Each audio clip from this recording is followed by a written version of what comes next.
তোমাকে ভালোবেসে ধারাবাহিকের প্রোমো আমরা সকলেই প্রায় দেখেছি। সেখানে শুধুমাত্র নায়িকা হিসেবে দিতিপ্রিয়া রায়কে দেখা গিয়েছিল, কিন্তু নায়ক কে হতে চলেছে সেরকম কিছু জানা যায়নি। তবে শোনা যাচ্ছে এই ধারাবাহিকের নায়ক নাকি হতে চলেছে জনপ্রিয় ধারাবাহিকের অভিনেতা জিতু কমল পাল। জি বাংলায় তোমাকে ভালোবেসে ধারাবাহিকে দেখা যাবে দুজনকেই। একটি নিউজ পোর্টাল থেকে জানা গেছে এই সিরিয়ালের জন্য নাকি বিপুল পারিশ্রমিক নিচ্ছেন অভিনেতা। এই ধারাবাহিকের প্রোমো থেকে বোঝা যাচ্ছে গল্পটি মূলত হতে চলেছে ভালোবাসার গল্প। 2020 সালে শেষ হয়েছিল জনপ্রিয় ধারাবাহিক গুড়িয়া যেখানে গুড্ডি সেখানে অভিনেতা ছিলেন সুকুমারের চরিত্রে।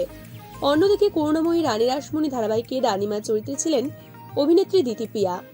শোনা গিয়েছিল যে এই দুই ধারাবাহিকের মধ্যে নাকি জনপ্রিয় হাড্ডাহাড্ডি লড়াই ছিল। করুণাময়ী রানী রাসমণি ধারাবাহিকটি শেষ হয়েছিল 2021 সালে। প্রায় একসাথে শেষ হয়েছিল ধারাবাহিক দুটি। বহুদিন পর আবারও দুজনকে একসাথে দেখা যাবে ধারাবাহিকে। তবে এবার দুজনকেই দেখা যেতে চলেছে জি বাংলার ধারাবাহিকে, তাও আবার একই সাথে একই ধারাবাহিকের প্রধান চরিত্রে। আপডেটটি আপনাদের কেমন লাগলো অবশ্যই কমেন্টে জানাবেন। আর এরকমই আপডেট পেতে হলে চ্যানেলটিকে সাবস্ক্রাইব করে রাখবেন নেক্সট ভিডিও দেখার জন্য। দেখা হবে আরো নতুন নতুন আপডেট নিয়ে।